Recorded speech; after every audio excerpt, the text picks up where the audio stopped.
And welcome back to The Collectors. We are here today with our brand new preservation and restoration guy, Chris Singler. Chris, how you doing? How you doing, Rich? I'm doing great. We're here to talk about this piece, and it says right here, 90-year-old chest of mirror and lovely, like my grandma. Not the chest part, just the 90-year-old lovely part I'm playing. Yeah, tell us about it. Is this veneer? It's a veneered piece, but that was not uncommon even back then. It's a beautiful piece with all this lovely carvings, and it kind of has a. What's all these lines? That's part of the wood design. Really? That's not the grain, right? That is the grain. That is the grain of the veneer. It's a very expensive veneer. The only problem that we have with this is there's places where the veneer is chipped off, as you can see on the front, and on the top it's chipped off, and that's kind of hard to match. But the rest of the piece is in good shape. Even this, although it looks like it's rough, it is a bit rough, but it's not much more than a 32nd of an inch. That this can be resanded, even though it is veneer, and refinished. And so what you want to look for is the general, what kind of shape the piece is in, whether it's intact and whether the dovetail joints are structurally good. Yeah. Now let's turn it around backwards. Okay.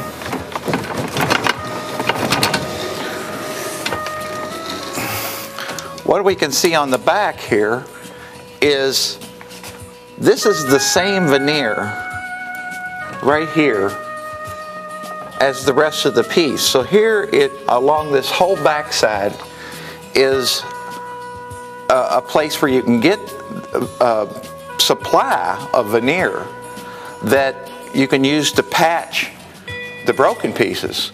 Very carefully, of course. You have to use an X-Acto knife, and you have to cut this veneer out, prep it, and glue it down with contact cement.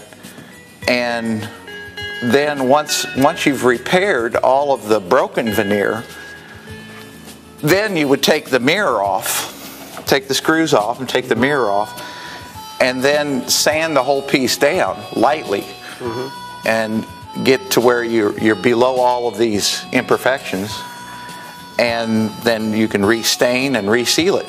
Okay, now when you first of all, these pieces right here, this doesn't look like it's the same pattern as the other stuff. Is this the back side of It is the same. I had a piece right here that I kind of pecked off, and I used a little bit of water and my fingernail and scraped it. This is just kind of dirt.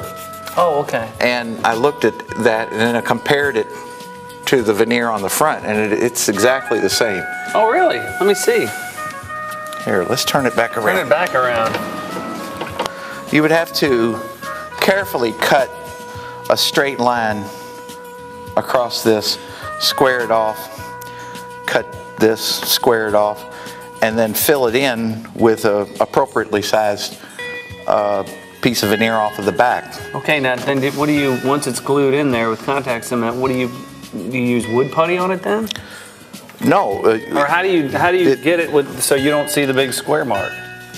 It will blend in after you sand it. You insert this piece. Sand it, right? Okay, so you do that, then sand it, then stain it.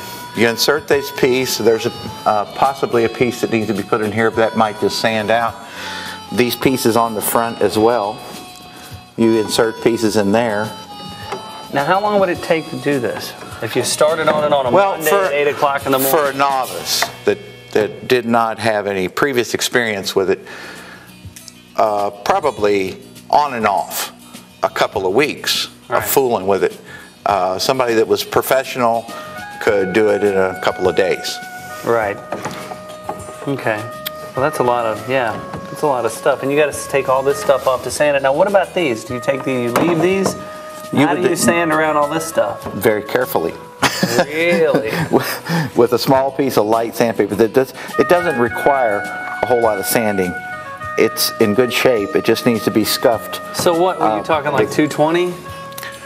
220. You would use like 220, 360 here, and you might start off on top here with 80.